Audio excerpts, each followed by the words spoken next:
Assalamualaikum students, welcome to my YouTube channel study of the आई।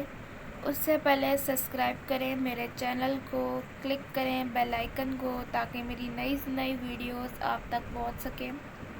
तो आज का हमारा टॉपिक है ईमेट्रोपिक, एमेट्रोपिक आइज और refractive errors. Emmetropia, normal eye, the parallel light rays come from the infinity are focused on the retina with the accommodation at rest. ठीक है, normal आई होती है। ईमेट्रोपिया जो हमारी नॉर्मल आँख है, ठीक है, इसमें जो लाइट रेज आ रही होती हैं, ठीक है, वो हमारे रेटिना पे जाकर फोकस करती हैं। ठीक है, इसमें हमारे और अकोमोडेशन रेस्ट होती है। मैं आपको अकोमोडेशन बताऊंगी आगे जाके कि अकोमोडेशन है क्या। ठीक है, उसके बाद आ गया जी ये ईमेट्रोपिक आइज दिखाई हुई है। ये हमारे कॉर्निया को पास अवे करके लेंस से गुजरते हुए विट्रस वगैरह से होके फोकस हो रही है रेटिना पे। उसके बाद एमेट्रोपिक आई, presence of refractive error, the parallel light rays come from the infinity are not focused on the retina with the accommodation at rest।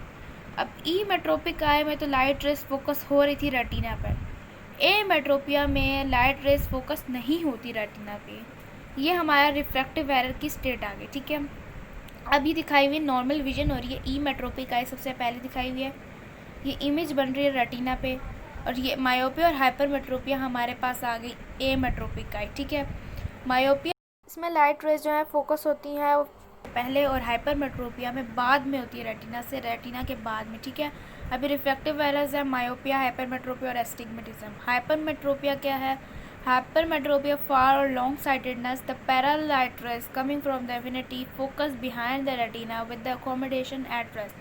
Hypermetropia को हम फार साइटेडनेस भी बोलते हैं और लॉन्ग साइटेडनेस भी बोलते हैं। हाइपरमेट्रोपिया में जो लाइट रेज होती है वो फोकस होती है रेटिना के पीछे, ठीक है, और अकोमोडेशन रेस्ट पे होती है। ठीक है, उसके बाद जो है हाइपरमेट्रोपिया में हमें दूर की चीज़ें तो क्लियरली नज़र आएंगी, लेकिन जो करीब की चीज़ें हैं वो हमें साफ दिखाई नहीं देंगी। उसके बाद ये दिखाई हुई पिक्चर, इसमें हाइपरमेट्रोपिक आई है। देखिए रेटिना से पीछे ये सारी लाइट रेज फोकस कर रही हैं। जब हमने कन्वेक्स लेंस का यूज़ किया तो ये रेटिना पे फोकस हो गई है। इसका ट्रीटमेंट एक कन्वेक्स लेंस है। अब अगर इसकी टियोलॉजी की बात करें तो axial length too short, curvature too weak. इसकी जो एक्सियल लेंथ है वो छोटी हो जाती है और जो कर्वेचर है वो उसका वीक हो जाता है। कॉर्निया का जो कर्वेचर है वो 7 to 8 मिलीमीटर होता है। अगर इससे कम हो जाए तो +6 डियोप्टर का लेंस लगता है। तो इसके एक्सियल लेंथ पे आ जाते हैं। एक्सियल लेंथ जो है वो नॉर्मल 24 होती है। अगर 24 से कम हो जाए एक्सियल लेंथ तो +3 डियोप्टर का लेंस लगता है। ये आगे एक पिक्चर है जिसमें आपको डिस्क्राइब हो जाएगा कि एक्सियल लेंथ है क्या एक्चुअली। एक्सियल लेंथ जो कॉर्निया का कर्वेचर एंटीरियर टू पोस्टीरियर ये रेटिना तक जा रहा है, यहाँ तक का जो डिस्टेंस है वो 24 मिलीमीटर है और इसे हम एक्सियल लेंथ बोलते हैं। अब जो रिफ्रैक्टिव इंडेक्स होता है इसमें लो हो जाता है। कॉर्निया का और लेंस दोनों का रिफ्रैक्टिव इंडेक्स में चेंजेस आ जाती हैं। पोजीशन जो है लेंस की वो बैकवर्ड डिस्प्लेसमेंट हो जाती है पीछे की तरफ। यह आपको आगे दिखाया हुआ है कि कैसे बैकवर्ड डिस्प्लेसमेंट होती है। लेंस जो है वो पुश हो गया पीछे की तरफ बैकवर्ड, और ये पीछे की तरफ पुश हो गया, इसलिए आई बॉल भी शॉर्ट हो जाती है। जो लेंस का रिफ्रैक्टिव इंडेक्स है वो 1.39 होता है और जो कॉर्निया का है 1.38 है। अगर इससे कम या ज़्यादा हो जाए तब भी चेंजेस आ जाती हैं। उसके बाद हम आ जाते हैं इसकी टाइप्स पर। इसकी जो टाइप्स हैं वो सिंपल, नॉर्मल, सिंपल एक हमारे पास हाइपरमेट्रोपिक है जो नॉर्मल बायोलॉजिकल वेरिएशन की वजह से होता है, और जो पैथोलॉजिकल हैं वो ड्यू टू डिजीज़ की वजह से होती हैं। उसके बाद हम आ जाते हैं अकोमोडेशन क्या है। अकोमोडेशन जो है मैं आपको बताना चाह रही थी, accommodation the maximum resolving power of the eye. जो आई देखने में इस्तेमाल करती है ऑब्जेक्ट को पावर, वो अकोमोडेशन कहलाती है। पिक्चर जिसमें आपको डिस्क्राइब होगा कि किस तरह से हमारी आई पर रोल होता है अकोमोडेशन का। अगर हम दूर की चीज़ देख रहे हैं, डिस्टिंक्ट ऑब्जेक्ट, ठीक है, दूर की चीज़ देख रहे हैं तो लेंस हमारे जो हैं वो फ्लैट हो जाएगा, ठीक है, और लिगामेंट्स टाइट हो जाएंगे। और अगर हम कोई चीज़ करीब की देख रहे हैं तो हमारा जो लेंस है वो राउंड हो जाएगा और जो लिगामेंट्स हमारे रिलैक्स हो जाएंगे। ये पिक्चर है, इसमें आपको मुकम्मल डिस्क्राइब किया हुआ है। इसके बाद हम आएंगे हाइपरमेट्रोपिया के टाइप्स पे। हाइपरमेट्रोपिया की टाइप्स हैं latent, manifest two further divide हुआ हुआ जो एब्सोल्यूट और फैकल्टेटिव में। ठीक है, लेटेंट हाइपरमेट्रोपिया क्या होता है?